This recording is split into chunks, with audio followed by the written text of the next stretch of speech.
The Happiness Machine by Ray Douglas Bradbury. One day, Leo Hoffman moved slowly through his garage, which he has changed into a workshop for his mastercraft and novel invention. The Happiness Machine. He started searching for some wood, a curl of wire, a hammer, spanners, and the like. A perplexing question was forming in his mind. Should the machine be something you carried in your pocket or something that carries you in its pocket? Anyway, the machine should make one happy. How can you make one happy? How can you find happiness in your life? What are the feelings associated with happiness? He went into the house with his dictionary and sat on the table where his wife was ironing the clothes. Lena, are you pleased, contented, joyful, or delighted? She stopped the work, read out the list again, please.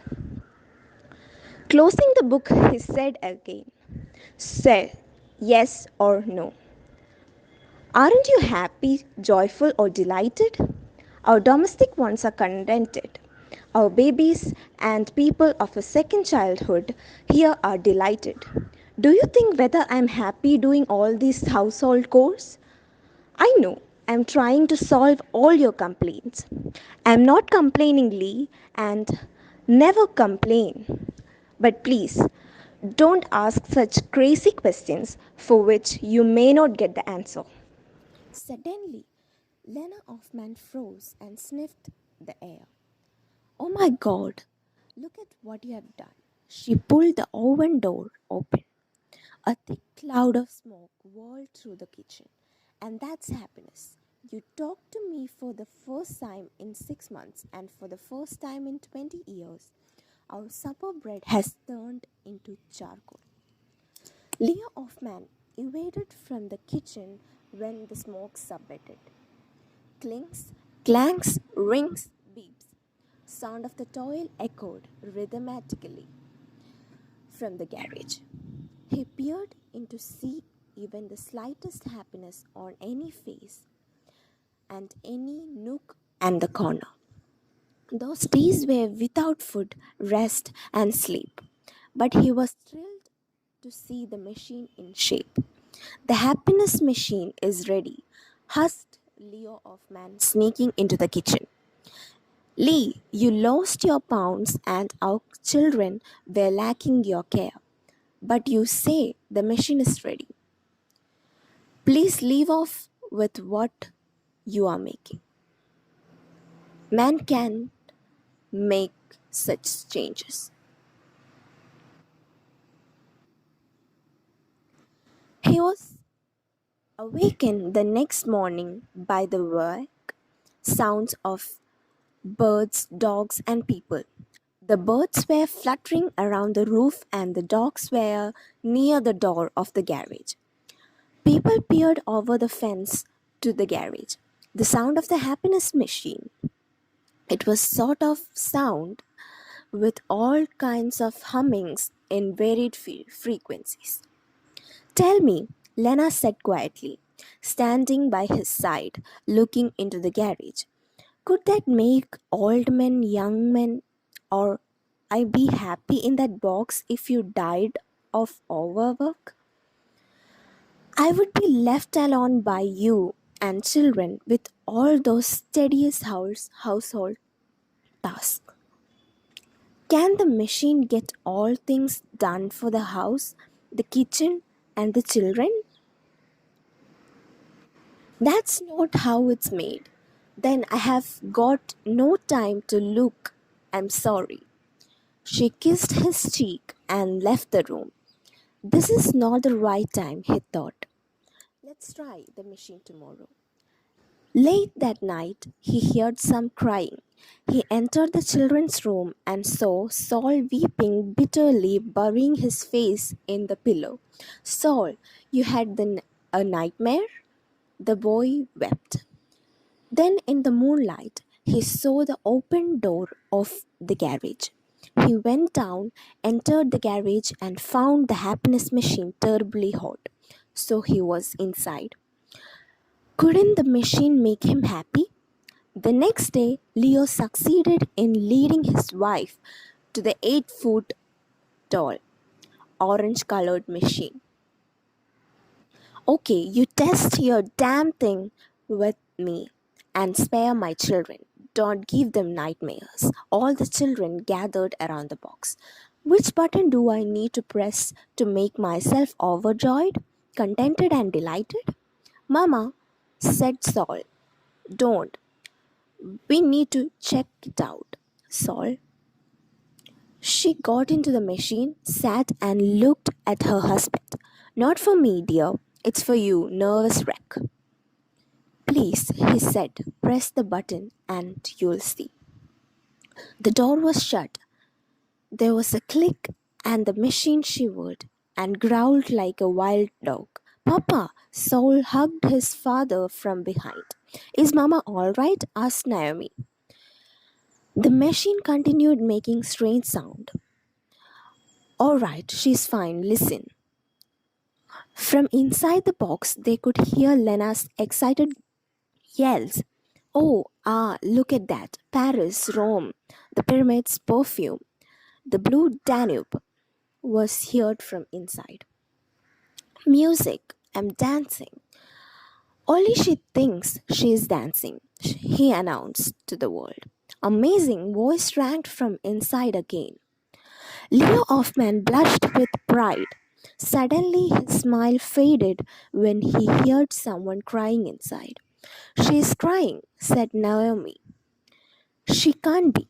She is like a baby, said Saul. No, she simply can't be. He opened the door. Please, Lee, let me finish. She cried for some more. Stunned, he turned off the machine. It is the saddest thing in the world, she said. First there was Paris. What is wrong with Paris? You made me feel that I'm in Paris, but I know I'm not, and I could never be. You made me dance on the dance floor, but we haven't danced for 20 years.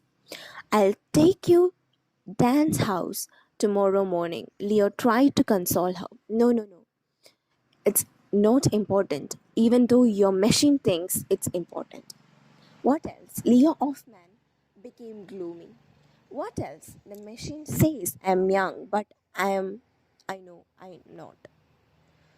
Your machine makes a sunset last forever, the air fragrant and the temperature fine. Then what's said in it? Who wants a sunset to last forever? We want always like sunset when it comes and goes.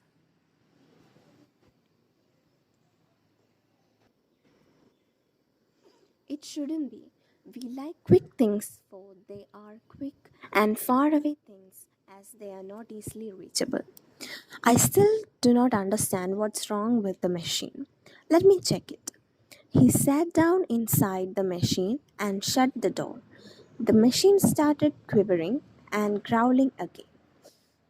When he just began to float with colors and music in great relaxation, he heard someone screaming, Fire, Papa, the machine is on fire. The boys dragged him out when someone broke the door open. A muffled explosion was heard from behind.